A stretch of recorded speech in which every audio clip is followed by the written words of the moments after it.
January 2029. The economic data says the crisis is over. GDP has been growing for 18 months. The recession technically ended in July 2027. Unemployment peaked at 9.8% and has fallen to 6.2%. Stock markets recovered 40% from their lows. Corporate earnings are positive. By official metrics, recovery is underway. The Federal Reserve Chairman testifies before Congress. The economy has returned to growth. Labor markets are healing. Financial stability has been restored. While challenges remain, the acute crisis has passed. The Treasury Secretary echoes this assessment. Economists publish papers analyzing the recovery. But ask the people living through it, and you get a different story. Life is harder now than during the crash. Things feel worse, not better. The crisis might be over for them, but not for us. The disconnect between official recovery and lived experience is total. This isn't perception bias or pessimism, it's objective reality. Life is quantifiably harder in 2029 than it was in 2026 for the majority of people. Not despite the recovery, because of it. The mechanisms that ended the crisis created conditions that make daily existence more difficult, more precarious, and more grinding than the crash itself. Understanding why recovery feels worse than crisis is essential, because this pattern will persist for years. The official story will be economic growth and improving conditions. The lived reality will be increasing hardship. And the gap between narrative and experience will define the post-crash era. Let me show you exactly why life feels harder after the 2026 crash, even though the crisis is officially over. The inflation erosion, the structural unemployment, the debt burden, the service collapse, the social disintegration, and why these aren't temporary problems but permanent features of the new economy.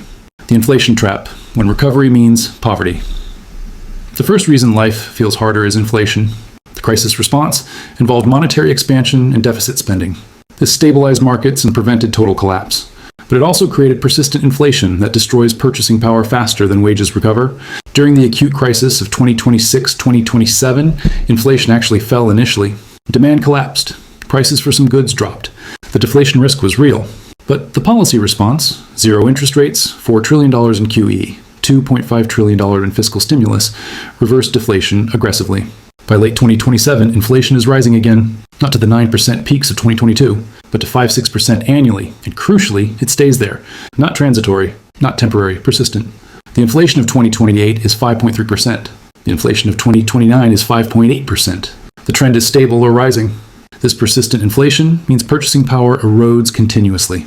A household earning $65,000 in 2026 sees nominal wages rise to $68,000 in 2029. This seems like progress. A 4.6% raise over 3 years. But with 5 to 6% annual inflation, real purchasing power declined 11 to 13%.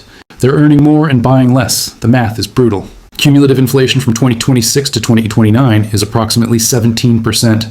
A basket of goods costing $1,000 in 2026 costs $170 in 2029. Wages that grew 4.6% can't keep pace. The gap widens every month. The household is getting poorer in real terms while appearing to earn more nominally. This creates psychological confusion. I got a raise. Why can't I afford anything? The nominal wage increase feels like progress. The reality at the grocery store tells a different story. Prices are visibly higher. The paycheck doesn't go as far. The cognitive dissonance is stressful. Specific prices tell the story. Gasoline that was $3.10 per gallon in early 2026 is $4.85 in 2029. Groceries that cost $180 weekly in 2026 cost $225 in 2029. Rent that was $600 monthly in 2026 is $950 in 2029. Every expense category is up 20-30%. Wages are up 5%. The inflation hits necessities hardest. Food, energy, healthcare, housing, the non-discretionary spending, inflates fastest. Luxuries and discretionary items see more modest increases. This means inflation hurts most those who spend the highest proportion of income on necessities. The middle class and working class, the wealthy are partially insulated. They own assets that appreciate with inflation. Real estate, stocks. Commodities. These holdings increase in nominal value by 15-20%. The inflation that destroys wages protects wealth. The divide widens. The policy response is constrained. Raising interest rates to fight inflation would abort the fragile recovery. The Fed keeps rates at 2.5%, well below inflation. Real rates are negative 3%. This enables continued inflation, but prevents even worse economic contraction. The government's fiscal position also benefits from inflation. Debt that was issued pre-crash is being repaid in depreciated currency. The real burden of debt falls 17% through inflation. This fiscal relief comes at the expense of citizens' purchasing power. The inflation trap means the recovery is economically real, but experientially false. GDP grows, but median household purchasing power falls. The aggregate economy improves. Individual households deteriorate. The recovery statistics are true. The lived hardship is also true. The second reason life feels harder is employment quality. Unemployment falls from 9.8% to 6.2%. This sounds like labor market recovery, but the jobs created are worse than the jobs lost. Lower pay, fewer benefits. No security. The employment numbers improve while employment experience worsens. The jobs lost during 2026-2027 were middle-class positions. Office jobs, not management roles. Skilled trades, median pay of $58,000. These came with health insurance, retirement contributions, paid leave. They were careers, not just jobs. The jobs created during 2027-2029 are different. Service sector, gig economy. Hourly wage positions, median pay of $32,000. Most have no benefits. No health insurance, no retirement plan. No paid time off. These are jobs, not careers. A software engineer laid off in 2026, making $95,000 finds work in 2028 as an IT support contractor making $52,000. The unemployment statistic counts this as recovery. The individual experiences it as devastating downward mobility. An office manager making $61,000 with benefits becomes an administrative temp making $18 per hour, approximately $37,000 annually with no benefits. Employed before, employed after. Counted identically in statistics, economically catastrophic in reality. The part-time problem intensifies. Many jobs created are part-time positions. Working 25-30 hours weekly instead of 40 plus, the employer avoids providing benefits. The employee needs multiple jobs to approach full-time income. The BLS counts each job separately, inflating employment numbers. A person working 3 part-time jobs totaling 55 hours weekly for combined income of $38,000 shows in statistics as 3 jobs created and employed. The reality is exhausting precarity without security or adequate income. The statistics and experience diverge completely. Gig economy work explodes, rideshare driving, food delivery. Task-based platforms. These provide income flexibility.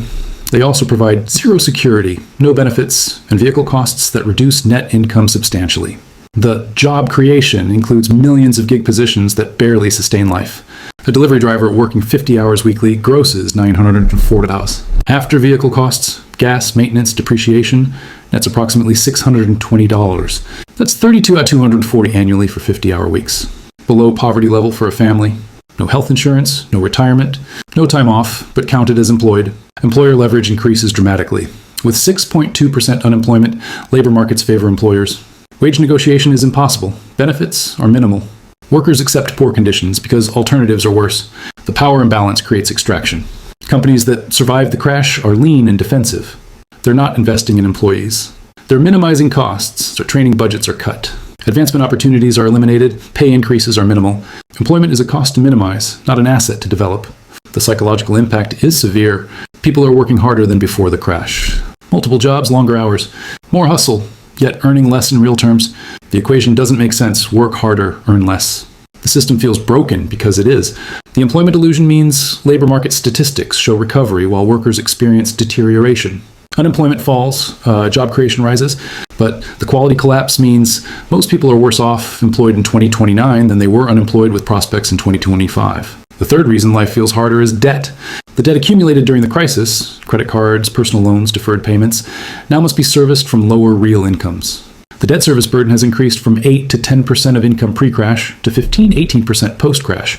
During 2026-2027, families survived by using credit cards for groceries, personal loans for emergencies, car payment deferrals, mortgage forbearance. The debt accumulated because income was insufficient and savings were depleted. By 2029, forbearance periods have ended. Deferred payments are due.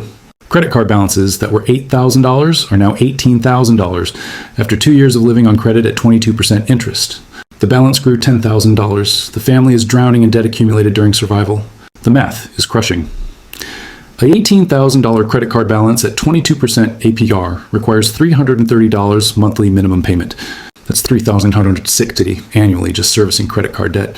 For a household earning $68,000 gross, $53,000 net after taxes, this is 7.5% of net income.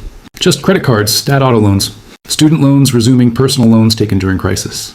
Total debt service reaches $800 monthly, $9,600 annually. That's 18% of net income to service debt. Before housing, food, utilities, or any other expense. The debt service alone consumes nearly a fifth of income. This debt was necessary for survival during the crisis, but it creates permanent burden during the recovery. The household can't save, can't invest, can barely meet current expenses after debt service. The past crisis financially imprisons the present. Bankruptcy is theoretically an option. But bankruptcy has long-term consequences.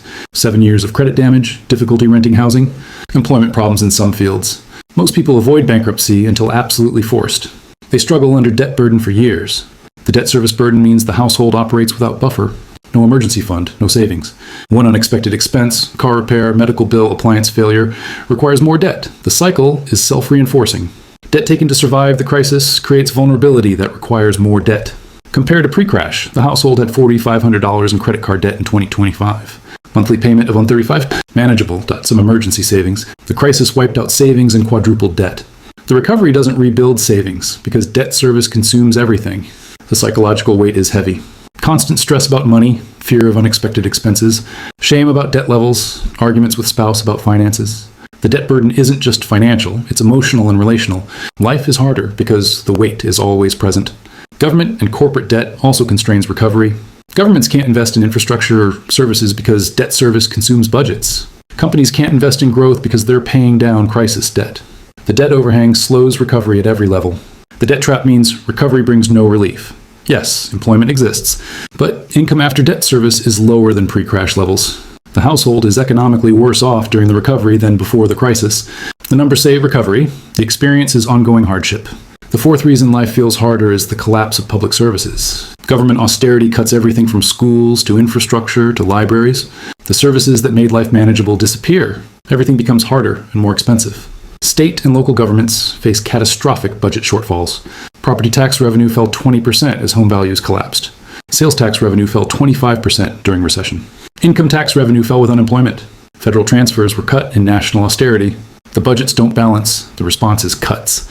Deep, broad cuts across every service category. Not trim, slash. Education budgets fall 25-30%. Police and fire budgets fall 15-20%. Parks and recreation budgets fall 40%. Library budgets fall 50%. Infrastructure maintenance budgets approach zero. Public schools reduce from 5 days weekly to 4 days. Class sizes increase from 24 students to 38 students. Art, music, and physical education are eliminated. Teachers are laid off. Remaining teachers are overwhelmed and underpaid. Educational quality collapses visibly. The 4-day school week creates childcare crisis for working parents. Someone must watch children on the 5th day. Childcare costs $850 monthly. The family can't afford this. One parent reduces work hours, losing $520 in monthly income. The school cut costs the family more than it saves. Libraries close branches and reduce hours. The main library is open 18 hours weekly, down from 60 hours. Neighborhood branches close entirely. The library that was open whenever needed is now rarely accessible. The free resource disappears. Public transportation is cut 40%. Bus routes are eliminated, frequency is reduced. The bus that came every 15 minutes now comes every 45 minutes. The 25-minute commute becomes 65 minutes. 2 hours and 40 minutes daily lost to transportation deterioration. Parks, maintenance stops. Playground equipment breaks and isn't replaced. Fields overgrow, restrooms close. The parks that provided free recreation become neglected and unusable. Families must pay for private recreation that previously got free. Infrastructure decay becomes visible everywhere. Potholes aren't repaired, streetlights stay broken, sidewalks crack, bridges deteriorate. The physical environment declines. The decay is depressing and sometimes dangerous. Police response times increase from 8 minutes to 28 minutes. Fire department closes stations, increasing response times. Emergency services that were reliably fast become unreliably slow. Safety decreases perceptibly. Healthcare services face similar collapse. Public health clinics close. Medicaid reimbursement rates fall, causing doctors to stop accepting Medicaid. Emergency rooms are overwhelmed. Wait times extend to 6 to 8 hours. Healthcare access becomes dramatically worse. The services collapse means everything requires more money or more time. Schools are worse, requiring paid tutoring. Libraries are unavailable, requiring book purchases. Transportation is slower, requiring more time. Parks are unusable, requiring paid recreation. The costs shift from public to private. For middle-class families, this is devastating. Pre-crash, public services allowed modest income to support decent quality of life. Schools were adequate. Libraries were accessible.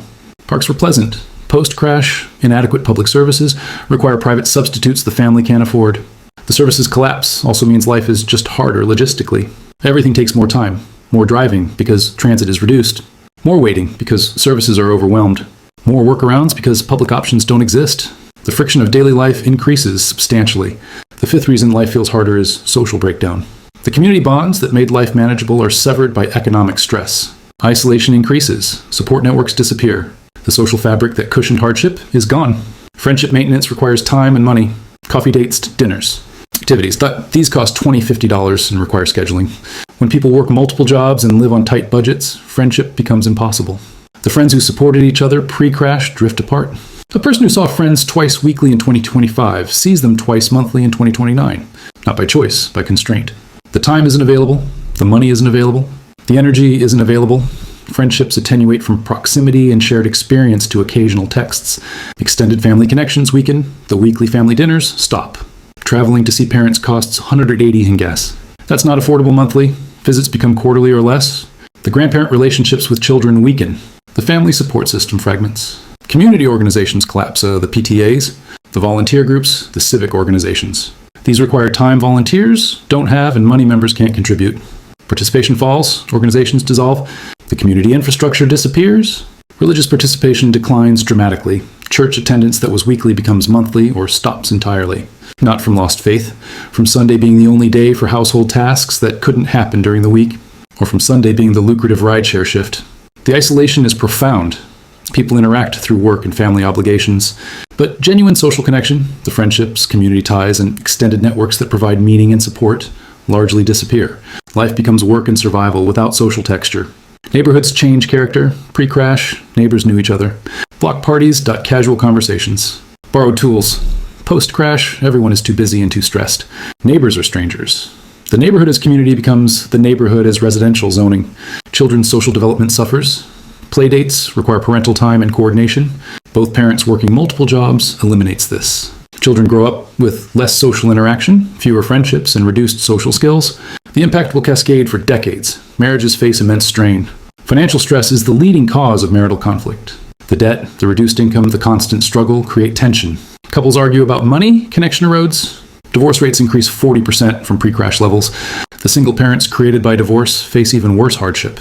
Supporting children on one income that's already inadequate on two incomes is nearly impossible. Child support is often uncollectible from ex-spouses also struggling. Single parenthood during recovery is economic disaster. Mental health deteriorates across the population. Anxiety and depression increase 60% from pre-crash levels. But mental health care is largely unaffordable. Therapy costs $160 per session. Health insurance doesn't cover it. Medication is expensive. Most people suffer without treatment. The social breakdown means people face hardship alone. The support systems that helped weather previous difficulties are gone. Job loss had less impact when friends could provide connections and emotional support. Now job loss is faced in isolation. Every problem is harder without support. The sixth, and perhaps most psychologically damaging reason life feels harder is the expectation gap. People expect recovery to mean return to pre-crash normal. It doesn't. The new normal is permanently worse. Adjusting expectations downward is painful. During the acute crisis, people thought, this is temporary. We'll survive it and return to normal. The mindset was endurance, temporary hardship for eventual return to the familiar life. This made the crisis bearable psychologically. By 2029, it's clear normal isn't returning. The wages aren't recovering to pre-crash levels in real terms. The jobs aren't returning to pre-crash quality. The public services aren't being restored. The social connections aren't being rebuilt. This is the new normal. This realization is devastating. The hardship wasn't temporary. The sacrifices didn't lead to restoration. The life before the crash is gone permanently. The future looks like the present, or worse. The psychological foundation, enduring now for better later, is revealed as false. Parents face this especially hard. They expected to provide their children similar or better lives than they had. The math shows this is impossible. The children will grow up poorer, with fewer opportunities and lower living standards. The intergenerational progress assumption is dead. The teenager applying to colleges realizes university is unaffordable. Community college is the only option. The career paths requiring university degrees are closed. The child's life trajectory is constrained by economics. The parent's inability to provide creates shame and grief. The retirement expectations collapse. People who plan to retire at 65 realize they'll work until 72 or 75, maybe indefinitely. The retirement that was years of leisure becomes years of continued work until health fails. The future they worked toward evaporated. A 58-year-old in 2029 has $127,000 in retirement savings. Comfortable retirement requires $850,000. The gap is $723,000. With 15 years until planned retirement and ability to save only $4,000 annually, the math doesn't work. Retirement won't happen. Work continues indefinitely. The housing expectations are crushed. People expected to build equity and eventually own homes outright. Instead, they're underwater on mortgages or trapped in rentals with rising costs. Homeownership, as wealth building is revealed, has failed for this generation. The expectation gap creates chronic dissatisfaction. People work harder than ever, sacrifice continuously, make do with less, and it's still worse than before. The meritocracy promise, work hard and prosper, is exposed as false. Hard work leads to treading water at best. The political implications are severe. People who believed in the system feel betrayed. I did everything right. I worked hard. I saved. I followed the rules. And I'm worse off. This betrayal creates anger, cynicism, and openness to radical alternatives. The psychological adjustment to permanently lower expectations is difficult. It requires grieving the life that was expected but won't happen, accepting that children will have less, acknowledging that retirement may not occur, recognizing that recovery means something different than imagined. Some people never adjust. They remain perpetually angry and disappointed. The gap between expectation and reality creates permanent bitterness. The psychological inability to adapt makes every day painful. Others adjust their expectations downward, but at great psychological cost. Accepting diminished futures requires killing dreams and hopes. The adjustment happens, but leaves people smaller, more cynical, and less hopeful. The adaptation is survival, but not thriving. The disconnect between official recovery narrative and lived hardship persists because the people creating the narrative aren't experiencing the hardship. Economists tracking GDP growth aren't working 3 jobs. Politicians declaring recovery aren't facing benefit cuts. Media reporting unemployment decreases aren't experiencing underemployment. The elite class that creates and communicates the recovery narrative largely recovered. Asset owners saw portfolios rebound 40%. High-income professionals kept jobs or found equivalent replacements. Their neighborhoods weren't affected by service cuts. Their children still attend private schools. For them, recovery is real. Their lived experience matches the economic data. GDP grows and their incomes grow. Stock markets rise and their wealth rises. They aren't lying about recovery, they're reporting their reality. It's just not most people's reality. This creates a vicious cycle. Elites see data showing recovery and confirm it with their experience. They conclude recovery is complete. They advocate ending support programs and addressing deficits. This austerity makes life harder for those still struggling. The disconnect widens. The people experiencing ongoing hardship don't have platforms to counter the narrative. They're working too much to write op-eds or testify before Congress. Their voices don't reach policymakers. The narrative becomes one-sided. Moreover, the official metrics are technically accurate. GDP is growing, unemployment is falling. These measurements aren't wrong, they're incomplete. They capture aggregate trends while missing distributional realities. The average improves while the median deteriorates. The disconnect persists because resolving it would require acknowledging policy failures. The inflation wasn't necessary. The employment quality collapse could have been prevented. The austerity cuts were choices. Acknowledging this invites criticism and demands for different policies. It's easier to maintain the recovery narrative and blame individuals for struggling. The economy is fine. If you're struggling, you need to adapt. This shifts responsibility from policy to personal failure. The narrative protects policymakers while condemning citizens. The result is a permanent gap between official story and lived reality. The story says recovery. The reality is ongoing crisis. Both are true from different positions in the economic hierarchy, and the gap between them defines life after the crash. Statistics that show improvement, lives that feel harder. Both real, both true, and both permanent features of the post-crash world